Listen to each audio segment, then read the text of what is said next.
बग्गा साहब, सुप्रभात, स्वागत है आपका। बताएं सर, ये जो ट्रंप ने अब नॉर्वे की तरफ निशाना डाला है, जो उनके प्रधानमंत्री को चिट्ठी लिखी है और जिस तरह की धमकी वो दे रहे हैं, क्या हासिल करना चाहते हैं और क्या इसका असर होगा, ये समझाइए सर। देखिए, अब उनको नोबेल पीस प्राइज नहीं दिया, हम्म, उसका खामियाजा तो भुगतना पड़ेगा।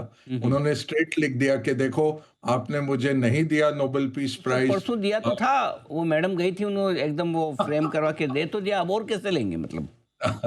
नहीं, अभी एक और दे देना चाहिए अनिल जी। उन्हीं के वो नाम का। देखिए, हाँ, एक फीफा ने, कोई फीफा का पीस अवार्ड नहीं होता है। हाँ। उनको वर्ल्ड कप करना है अमेरिका में, हम्म। जाके ट्रम्प को फीफा पीस अवार्ड दे दिया, बहुत हम्म। खुश हो गए। भारत को भी कर देना चाहिए। एक्चुअली मुझे हम लगता है कि सर, आपकी राय भी जानना चाहता हूँ। आपको नहीं लगता ऐसा कि नोबेल प्राइज देने वालों को थोड़ा सा चेंज करना चाहिए? जिनको नहीं देने से दुनिया में अशांति हो सकती है, उन्हीं को दे दिया जाए कि भाई ये इनको नहीं देंगे, ये बजाय इसके कि जिनसे शांति के लिए काम किया हो। करेक्ट, बिल्कुल। यही करना चाहिए अनिल जी, क्योंकि बहुत इन्होंने दिल पे लिया हुआ है। हाँ, और अभी नॉर्वे को भी चिट्ठी लिखी है ऐसी, हाँ। एक बिल्कुल कभी अनप्रेसिडेंटेड है अनिल जी, कि ऐसे लिखा कि आपने मुझे नहीं दिया, तो मैं अब केवल शांति के लिए क्यों काम करूं, पीस के लिए क्यों काम करूं। और मैं बिल्कुल, इन्होंने इस पे रोष जाहिर किया अनिल जी। तो मेरे ख्याल से तो इनको दे देना चाहिए एक स्पेशल, उनकी जो कमिटी है, 5-6 लोग हैं उसमें, वो बुला के और कहना चाहिए कि क्योंकि इन्होंने इतना अच्छा काम किया है, और या बुरा काम ना करें, इसके लिए हम इनको दे रहे हैं। तो ये तो वही हंसी मजाक हम सोच रहे हैं, बट वो काफी इसमें संजीदा है। अब वेडनेसडे को अनिल जी इनकी स्पीच है डावोस में, वर्ल्ड इकोनॉमिक फोरम में जा रहे हैं। पिछले साल इन्होंने वीडियो कॉन्फ्रेंस से किया था, तब भी काफी तबाही मचाई थी। तो अब क्या बोलते हैं ये देखना पड़ेगा। एक बहुत इंटरेस्टिंग रिसर्च निकल के आई अनिल जी कल, जो ये कियल इंस्टीट्यूट जर्मनी का, उन्होंने लगभग 2.5 करोड़ ट्रांजैक्शंस को एनालाइज किया अमेरिका में, जनवरी 2024 से नवंबर 2025 तक। $4 ट्रिलियन के ट्रेड गुड्स को एनालाइज किया। और बहुत हैरानी वाली बात क्या निकल के आई कि जो एक्सपोर्टिंग देश है या एक्सपोर्टिंग कंपनी है, उन्होंने केवल 4% एब्जॉर्ब किया टैरिफ, और 96%, 96% टैरिफ का कॉस्ट, 200 बिलियन जो टैरिफ इकट्ठा किया गया, कस्टम ड्यूटी इकट्ठा किया $200 बिलियन का, उसका 96% हिस्सा अमेरिकन कंज्यूमर ने भुगता। तो एक कंजम्पशन टैक्स इन्होंने अमेरिकन पे लगा दिया है। वहां कहते रहते हैं कि ट्रिलियंस ऑफ डॉलर्स मैं चीन से ला रहा हूं, भारत से ला रहा हूं, मेक्सिको से ला रहा हूं, इन सब देशों से मैं पैसे अमेरिका के लिए लेके आ रहा हूं। बट अब ये साफ हो गया है कि एक्चुअली अमेरिकन कंज्यूमर इसके लिए पे कर रहा है।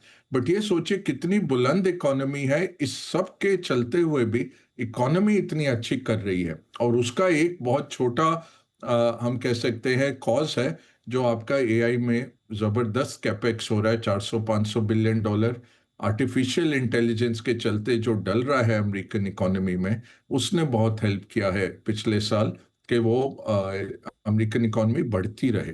तो ये अब निकल के भी आ रहा है डेटा। 3 साल बाद सब लोग भर्त्सना करेंगे ट्रंप की पॉलिसीज के, कि इन्होंने बहुत पीछे कर दिया ग्लोबल पॉलिटिकल ऑर्डर को, इंटरनेशनल रूल बेस्ड ऑर्डर को। बट अभी तो हमें ये भुगतना ही पड़ रहा है। और देखिए, मार्केट्स में भी, अमेरिकन मार्केट के फ्यूचर्स हों, यूरोपियन मार्केट्स हों, एशियन मार्केट्स हों, सब मार्केट्स हिले हुए हैं। और वेडनेसडे के लिए अच्छी वो स्पीच काफी अहम रहेगी उनकी, डावोस में क्या वो बोलते हैं, किस तरह से यूरोपीय देशों का क्रिटिसिज्म करते हैं, और क्या निकल के आता है, वो काफी अहम रहेगा अनिल जी। बिल्कुल ठीक बात है। तो ये तो ऐसा हो गया कि दिखाने के लिए ऐसा लग रहा है कि दूसरे देशों से टैरिफ कलेक्ट कर रहे हैं, लेकिन असली भार तो अमेरिका वालों पे ही पड़ रहा है। अगर समझो मुझे एक्सपोर्ट करना था, मैं एक्सपोर्ट अब 100 रुपये में करता था, 50% आपने टैरिफ लगा दिया, मैं 150 में कर रहा हूँ। मान लो 150 में नहीं भी कर रहा हूँ तो 140 135 में कर रहा हूँ। तो 35% जो एक्स्ट्रा में लगा के बेच रहा हूँ, वो 35% अमेरिका वाले भी वहीं पर सामान पे और दाम बढ़ा के बेच रहे हैं, तो अल्टीमेटली तो अमेरिका का जो कंज्यूमर है वो महंगा सामान खरीद रहा है और वही सरकार को पैसा दे रहा है इनडायरेक्टली, राइट सर? जी जी, यही निकला है। ये जो रिसर्च आई है कियल इंस्टीट्यूट की, हाँ, हाँ। यही निकल के आया अनिल और जी। इसमें ढाई 96% मामले में ऐसा हो रहा है, 96%। 96% अमेरिकन हाउस होल्ड पे पास ऑन कर दिया कंपनीज तो ने। सर ये अमेरिका वाले गणित में इतने कमज़ोर हैं, इनको ये समझ में नहीं आ रहा। अच्छा, मैं जब अमेरिका गया था एक बार, तो वहाँ पे मैंने वो एक बार कुछ मैं खरीद रहा था, तो मैंने उसको $10 था, तो मैंने $10 कुछ $3.5 का बिल बना था, तो मैंने बोला उसको कि बच्ची थी, मैंने कहा $6.5 वापस दे दो, तो वेट कैलकुलेटर लिया, 10 माइनस 3.5 6 मैं समझ हैं 10 में से 3.5 घटाने के लिए कैलकुलेटर। ये हालांकि ये 20 साल पहले की बात है, तो इनकी कैलकुलेशन अमेरिका वालों की इतनी ढीली है कि ट्रम्प साहब उन्हीं से पैसा ले रहे हैं, उनको पता नहीं चल रहा। नहीं, ये अनिल जी देखिए, इकोनॉमी बहुत बड़ी है, $32 ट्रिलियन की इकोनॉमी है, और उसमें $3 ट्रिलियन का ये साजो सामान आता है, तो 10% सामान, उसमें से आधे पे टैरिफ नहीं है, आधे जिस पे है उसका इन्होंने मूल्यांकन किया है, और वहां पे ये निकल के आया। तो ये इनको पता नहीं चल रहा है अभी कंज्यूमर प्राइसेस जो हैं। अच्छा, और दूसरा जो इन्फ्लेशन का कैलकुलेशन है, उसमें कई ऐसी चीजें हैं जो आती नहीं है, वो भी पुराना कैलकुलेशन है कंज्यूमर प्राइस निकालने का। बट ओवरऑल अगर देखें, बहुत सारे ऐसा पॉपुलेशन के सेगमेंट्स हैं जो हैंड टू माउथ हो गए हैं, जहां कीमतें बहुत बढ़ गई हैं, और ओवरऑल अगर उनकी सप्लाई चेन चेन में देखें तो काफी कीमतें बढ़ गई हैं। बट वो अभी नजर नहीं आ रहा है पूरी तरह से, क्योंकि इतनी बड़ी इकोनॉमी है, उसमें एब्जॉर्ब हो रहा है। बट ये निकल के आया है। अब ये डेमोक्रेट अगर काम के ऑपोजिशन होते, और ये कम्युनिस्ट चीजें छोड़ के, वोक चीजें छोड़ के इकोनॉमी पे फोकस करके सामने आए, तो वो उनको दर्शाना चाहिए कि अमेरिकन कंज्यूमर ये 200 बिलियन पे कर रहा है, टैरिफ को हटाना चाहिए इनको। टैरिफ कोई अच्छी बात नहीं है।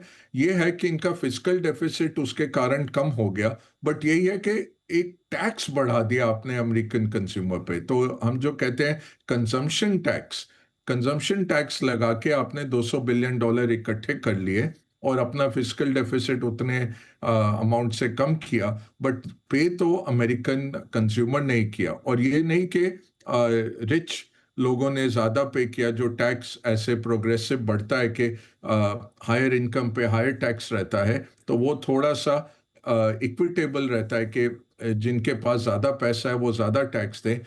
कंजम्पशन टैक्स में अनिल जी वो इन्फ्लेशन जैसा है, वो हिडन टैक्स हो जाता है, और वो हर आदमी फिर पे करता है। अगर हर चीज पे आपका टैरिफ लग रहा है, तो वो गरीब आदमी भी उतना ही पे कर रहा है जितना कि सबसे अमीर आदमी पे कर रहा है। ये डर रहता है कि ये फिर कंज्यूमिंग पावर घटाता है और रिसेशन लेके आता है इस तरह का टैक्स। इसलिए कंजम्पशन टैक्स ज्यादा नहीं रखना चाहिए।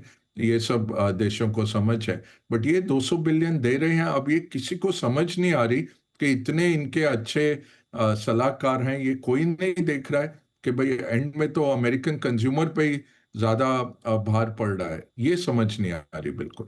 सर ये कब जिंदगी में हम कभी खरीद पाएंगे अब वापस सोना चांदी, ये बताइए आप।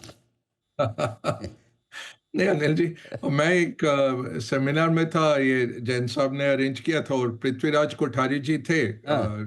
इंडियन ट्रेडर एसोसिएशन, तो उनसे यही प्रश्न पूछा कि क्या दिख रहा है सोने और चांदी का। वो भी कह रहे थे अब कहना मुश्किल है, हम्म। क्योंकि इस तरह से जब 2012 देखें, 2004 देखें, 1980 देखें, कई साल फिर हो जाता है कि ऐसा टॉप करके फिर कई साल नहीं चलता। कहते हैं अभी कहना बहुत मुश्किल है। बट ये उन्होंने जरूर कहा कि अगर 15% आप सोना और चांदी रख रहे हैं पोर्टफोलियो में, तो 10% चांदी रखिए। चांदी की चाल ज्यादा तेज रहेगी। हम भी क्लासिकली क्या कहते हैं अनिल जी एनालिसिस में, कि silver is gold on steroids. जब ये बुल मार्केट आता है प्रेशियस मेटल्स का, पहले गोल्ड चलता है, बट सिल्वर जब कैचअप ट्रेड होता है तो वो गोल्ड ऑन स्टेरॉइड हो जाता है। और यही हम देख रहे हैं, हजारों रुपए चांदी भाग जाता है दिन में, और सोने को पीछे छोड़ रहा है। वो गोल्ड टू सिल्वर रेशियो भी देखिए किस तरह से अब कम ले आया है चांदी। तो चांदी का कैचअप ट्रेड है, इंडस्ट्रियल ट्रेड है।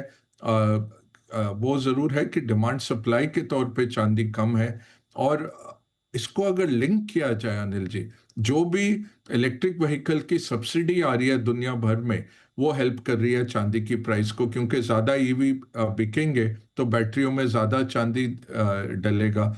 जितने डेटा सेंटर आ रहे हैं वो चांदी की कीमत में बहुत इजाफा कर रहे हैं। जितना आपके रिन्यूएबल आ रहे हैं, सोलर पैनल में चांदी का कोटिंग रहता है पाउडर का, वो उसमें आपको फिर चांदी की कीमत बढ़ते दिखती है। तो ये तीन जो बहुत महत्वपूर्ण मेगा ट्रेंड्स हैं, ईवी, डेटा सेंटर, एआई और तीसरा रिन्यूएबल्स, इन तीनों में इतनी वृद्धि है, उसके चलते चांदी की कीमतें ठहरने का हिसाब नहीं ले रही। अब ये है कि इस साल में ही अनिल जी, कल तक 32% बढ़ गया था चांदी की कीमत 18 दिन में ही, जनवरी के। तो आज फिर से ऊपर है। तो ओवरऑल देखें तो डिमांड बहुत है, कैचअप ट्रेड हो रहा है। ये कब ठहरेगा अभी कहना बहुत मुश्किल है। ये हमें बाद में ही पता लगेगा, बट लोग तो अभी खरीदते जा रहे हैं। दुनिया भर के ईटीएफ भी देखें, सोना हो चांदी हो, वहां पे बहुत इजाफा हो रहा है और भारत बहुत इंपोर्ट कर रहा है चांदी। और ये एक और बड़ा अच्छा उन्होंने बताया पृथ्वीराज जी ने उस दिन कि 6,000 टन जो आया अनिल जी, उसमें से 1,000 टन तो भारतीय खा जाते हैं चांदी। लिटरली हम खा रहे हैं। वो जो वर्क लगता है मिठाई के ऊपर या मंदिर में चढ़ाया जाता है भगवान पे, वो सारा अगर आप ऐड करें तो 1,000 बर्फी टन पे। भारतीय साल का ऐसे कंज्यूम कर रहे हैं चांदी। च्यवनप्राश में भी तो खा रहे हैं सोना चांदी च्यवनप्राश। ओह, ये मैं भूल ही गया।